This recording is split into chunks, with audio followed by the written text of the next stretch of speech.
नमस्कार। आज हम बात करेंगे द्रव्यमान केंद्र की गति, यानी कोई द्रव्यमान है जो पर्टिकुलर किसी वेग के साथ आगे बढ़ेगा तो उसको अपन बोल देते हैं यहाँ पे द्रव्यमान की गति। इससे पहले हमने पढ़ा है कि द्रव्यमान केंद्र क्या होता है। आइए देखते हैं। हमने पढ़ा है द्रव्यमान केंद्र कैसे निकालते हैं। आप सब जानते हो कि लिख देना यहाँ पे, हम जानते हैं कि द्रव्यमान केंद्र। अब ये जो आपका द्रव्यमान केंद्र होगा इसको आप बहुत अच्छे जानते हो, तो कैसे निकालते हैं। RCM is equals to M1 R1, है ना भाई। अगर निर्देशांक में नहीं है तो अपन R1 plus M2 R2 plus dash dash dash MN RN upon M1 plus M2 plus dash dash dash MN। ये सूत्र तभी लागू होगा जब जो हमारा निकाय है उसमें n द्रव्यमान है। अगर उसमें कम द्रव्यमान होते हैं, जैसे 4 द्रव्यमान है, तो 1 2 3 4 तो चले जाएंगे अपन, ठीक है। इसी तरीके से हम इसको ज्ञात कर सकते हैं। ये निर्देशांक के लिए वो x और y का अलग होता है, ये स्थिति सदिश के लिए है, यानी कोई द्रव्यमान है उसकी स्थिति को रिप्रेजेंट किया जा रहा है। और स्थिति कौन रिप्रेजेंट कर रहा है, यहाँ पे r रिप्रेजेंट कर रहा है, तो उसका उसी हिसाब से उन सभी द्रव्यमानों का एक द्रव्यमान केंद्र माना जाएगा। हम ये कह सकते हैं कि जब 4-5 द्रव्यमान को अगर आप एक साथ धक्का मार रहे हो तो इसका मतलब ये नहीं है कि किसी एक द्रव्यमान को आप धक्का मार रहे हो। मतलब 4-5 में जुड़े हुआ लास्ट वाले मान लो धक्का मार रहे हो तो ऐसा लगता है कि अपन लास्ट वाले धक्का मार रहे हैं, नहीं। वो जो आप धक्का मार रहे हो वो जो बल है ना, वो सभी बलों पर लग रहा है, सभी द्रव्यमानों पर लग रहा है। वो जो बल है आपका वो क्या है, सभी द्रव्यमानों पर लग रहा है। तो अपन उस पूरे निकाय को एक द्रव्यमान केंद्र निकाल सकते हैं उसका, फिर उस हिसाब से अपन उस पर बल लगा सकते हैं और उसको गतिमान करा सकते हैं, ठीक है। अब हमारे जो ये सभी द्रव्यमान है इनका जो टोटल निकाय का द्रव्यमान उसको हम कैपिटल M मान लेते हैं। तो M1 plus M2 plus plus dash dash MN, इसको अपन क्या बोल देते हैं, कैपिटल M बोल देते हैं। कैपिटल M क्या है, यहाँ पर एक पूरी निकाय का टोटल द्रव्यमान है, यानी पूरी जो निकाय है। निकाय क्या होती है सर, जिसमें एक से अधिक द्रव्यमान स्थित हो उसको निकाय बोलते हैं अपन, ठीक है। तो यहाँ पे जो संपूर्ण निकाय का जो द्रव्यमान है वो क्या है, कैपिटल M। तो हम इन सब की जगह क्या पुट कर देंगे, कैपिटल M पुट कर देंगे। तो हमारा जो इक्वेशन बनेगा वो बनेगा RCM is equals to M1 R1 plus M2 R2 plus S dash dash MN RN upon क्या हो जाएगा आपका, कैपिटल M हो जाएगा, ठीक है। अब इस कैपिटल M को उठा के यहाँ ले आएंगे तो क्या हो जाएगा आपके पास, M RCM is equals to M1 R1 plus M2 R2 plus dash dash dash MN RN। और ये कंडीशन आपकी क्या बन जाती है अभी, मास इनटू डिस्प्लेसमेंट।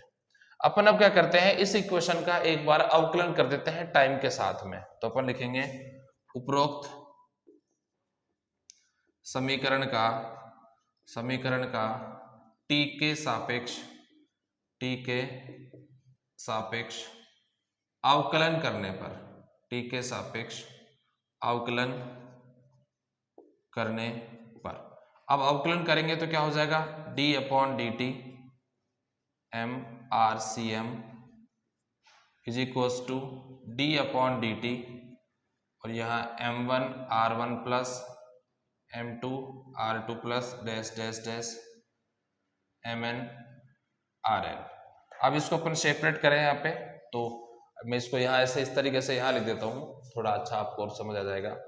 तो D M RCM upon dt is equals to D upon dt M1 R1, और यहाँ पे फिर आ जाएगा D upon dt M2 R2 dash dash dash D upon dt और MN RN, ठीक है। अब इसमें से जो कांस्टेंट M को अपन बाहर निकाल लेते हैं, ये हो जाएगा आपका D RCM अपॉन dt। इसको भी अपन क्या बोल देंगे, M1 D R1 upon dt। M2 को बाहर ले लेंगे, क्यों सर इसको M को बाहर लिया है, R को क्यों नहीं लिया आपने। M को इसलिए क्या कि जो मास है वो चेंज नहीं होगा टाइम के रेस्पेक्ट में, वो कांस्टेंट है भाई। आपने मान लीजिए 5 kg रख दिया, ऐसे थोड़ी कि 10 मिनट के बाद वो 5.5 किलो हो जाएगा, नहीं, तो वो कांस्टेंट रहेगा। लेकिन जो R है ना, वो एक पोजीशन है, वो टाइम के रेस्पेक्ट में आपकी पोजीशन, जब अगर कोई बॉडी मोशन कर रही है तो उसकी टाइम के रेस्पेक्ट में पोजीशन लगातार क्या होगी, चेंज होगी। इसलिए हमने इसको यहाँ रखा है और मास को यहाँ से बाहर निकाल दिया है। तो यहाँ पे क्या हो जाएगा, D R2 upon D T plus dash dash dash M N D R N upon D T. अब हमें पता है कि velocity sorry displacement upon time जो होता है वेलोसिटी होता है, तो अपन इसको क्या लिख सकते हैं, capital M V C M लिख देंगे, ठीक है। इज इक्वल्स टू ये क्या हो जाएगा एम, और इसको V1 बोल देंगे, ये क्या हो जाएगा M2, और ये क्या हो जाएगा आपका V2 plus dash dash dash last में Mn, और यहाँ क्या बोल देंगे आपको Vn, ठीक है। अब आप सब जानते हो कि मास इनटू जो वेलोसिटी होता है वो होता है लीनियर मोमेंटम, तो यहाँ पे आ जाएगा लीनियर मोमेंटम, एक तरह से Cm लगा हुआ है, इधर Cm, इसका हो जाएगा P1 plus P2 plus P3 plus dash dash last में क्या आ जाएगा आपका Pn। इसको बोल देंगे कि उस ऑब्जेक्ट जो आपने निकाय को अपन ने भेजा है, उस निकाय का जो कुल संवेग है वो भी उस निकाय में बहुत सारे द्रव्यमान हैं उनके संवेगों के योग के बराबर होता है। तो अपन लिख सकते हैं इसमें उपरोक्त समीकरण यह प्रदर्शित करती है कि निकाय का कुल संवेग उस निकाय के अलग अलग द्रव्यमानों के संवेग, कौन सा, रेखीय संवेग लिख दो अभी, अलग अलग द्रव्यमानों के संवेग के सदिश योग के बराबर होता है, सदिश योग के बराबर होता है। सदिश योग यानी जो आपके P है वो एक सदिश राशि है, तो इन सब पर अपन सदिश लगा सकते हैं, ठीक है ना। इसलिए अब ये जो समीकरण आई है ना, इसका पुनः अपन ये समीकरण नंबर मान लो इसको 1 बोल दिया, इसका एक बार और टाइम के रेस्पेक्ट में क्या कर लेते हैं अपन, अवकलन कर लेते हैं। तो समीकरण 1 का पुनः,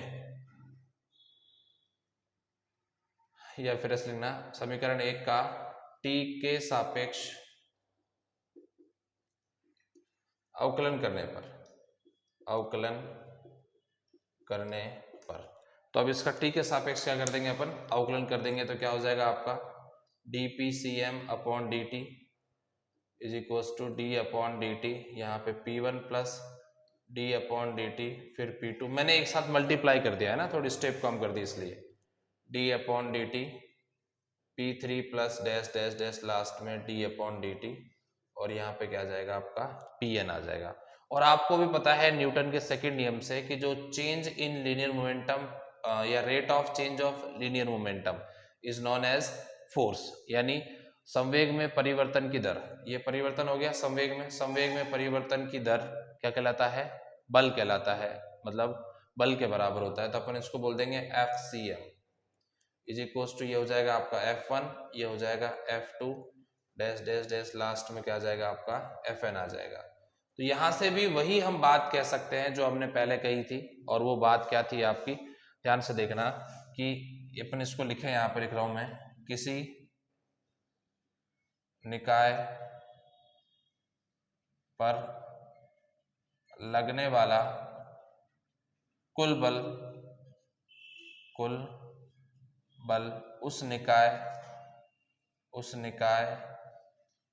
उस निकाय में द्रव्यमानों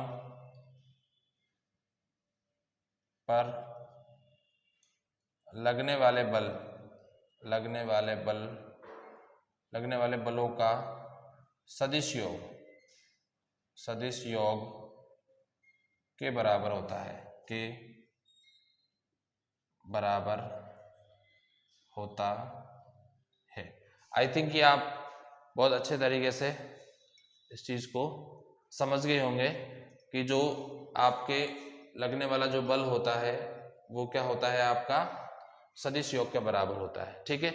अब मान लीजिए जैसे मैं आपसे कहूं कि कोई द्रव्यमान है, ये निकाय है कोई, मान लो फॉर एग्जांपल कोई ट्रेन एक निकाय मान लेते हैं अपन, और इसका एक ये डिब्बा है ना, ये डिब्बा है, और कोई दूसरा इससे और एक अटैच्ड है, इस तरीके से एक इसका ये डिब्बा हो गया मान लो, ठीक है। अब अपन इसको यहां से आप खींच रहे हो, इसका मतलब अब ये अपने आप में एक पूरी निकाय है। इसके द्रव्यमान मान लो इसको m1 बोल दिया, इसको m2 बोल दिया, तो इस निकाय का एक द्रव्यमान केंद्र बनेगा। अब ये द्रव्यमान केंद्र जरूरी नहीं हो कि पहले डब्बे के अंदर या दूसरे डब्बे के अंदर, ये कहीं भी हो सकता है, वो डिपेंड करेगा, हम फॉर्मूले से निकाल लेंगे। फिर उस द्रव्यमान केंद्र को ही हम खींच रहे हैं एक तरह से, तो इन सभी पर बल बराबर लगेगा। अगर मान लो इस पर बल, अगर ऐसा मान लीजिए इन पर बल अपन अधिक कम ज्यादा लगता है, तो एक तो पीछे रह जाएगा, आगे निकल जाएगा, ऐसा नहीं होता है, सब पर एक समान बल लगता है। तो इसलिए जो इसका टोटल बल होता है ना, वो इन सभी पर लगने वाले बलों का सदिश योग के बराबर होता है। सदिश यहाँ पे इसलिए मैंने यूज किया है क्योंकि वो एक पर्टिकुलर दिशा में होता है, समझ गए आप ध्यान से। तो यहाँ पर जो इस पर लगने वाला जो कुल बाह्य बल होता है, वो इन सभी जो डब्बे हैं उन सब पर जो बल लग रहा है उसके सदिश योग के बराबर होता है। वैसे ही इसका लीनियर मोमेंटम भी सब पर जो संवेग होता है वो भी इन सभी पर क्या होता है, बराबर होता है। तो ये होता है द्रव्यमान केंद्र की गति। आई थिंक आपको समझ आई होगी। अच्छा लगा हो तो आप जरूर हमारे चैनल को सब्सक्राइब कर लेना, और दूसरी वीडियोस लगातार मिलती रहे इसलिए बेल आइकन को भी हिट कर लेना। उस पर अपन क्लिक करेंगे तो वो सभी नोटिफिकेशन आपको प्रॉपर मिलते रहेंगे, और आप रेगुलर क्लासें देखेंगे तो डेफिनेटली आपको अपने आप में बहुत इंप्रूवमेंट मिलेगा। ठीक है, ये सभी जो टॉपिक्स मैं पढ़ा रहा हूँ आपको, ये एनसीईआरटी की हेडलाइन होती है टॉपिक्स की, आप वो सर्च करोगे आपको ये सारे टॉपिक्स के ऐसे मिल जाएंगे। कुछ वीडियोस अभी तक मैंने अपलोड कर दिए हैं, कुछ और जैसे जैसे समय बीतेगा मैं अपलोड करता रहूंगा। ठीक है, धन्यवाद।